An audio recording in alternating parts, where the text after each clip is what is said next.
का यासर आप बताइएगा सेक्टर F6 में क्या सूरत हाल है, चूंकि वहां पे इंकशाफ हुआ है कि मानसून बारिशों से कबल इस्लामाबाद की नालों की सफाई ही नहीं हुई थी।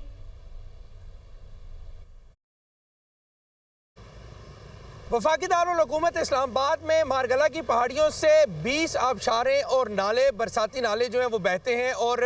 इस्लामाबाद में जब ये पानी दाखिल होता है तो 11 बड़े नालों में ये कन्वर्ट हो जाता है। अब अगर बात की जाए इस्लामाबाद की तो इस्लामाबाद के जो मुख्तलिफ 11 बड़े नाले हैं उनमें से एक बड़ा नाला है F6 के मकाम पर, जहाँ पर इस वक्त मैं खुद मौजूद हूँ। और हर साल देखा जाता है कि जब भी मानसून बारिशों का सिलसिला शुरू होता है तो उससे पहले एहतियाती तदाबीर जो है वो अपनाई जाती हैं और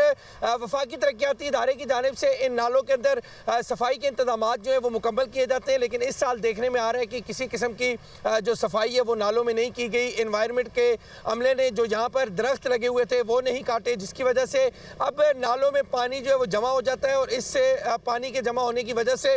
मुख्तलिफ लोगों के घरों में भी जो इर्द गिर्द मकानात हैं उनमें पानी दाखिल हो जाता है। बारिशों का सिलसिला जारी है लेकिन अभी भी नाले गंदे हैं, नालों के अंदर कचरा मौजूद है और इस कचरे को ना उठाने की वजह से अभी भी शहरियों को जो है वो शदीद मुश्किलात का सामना जो है वो करना पड़ सकता है। जी ठीक है, बहुत शुक्रिया यासिर मलिक, आदिल तनोली, अहमद भट्टी और फौजिया, आप हमें आगाह करी थी इस तमाम तर सूरत हाल पर।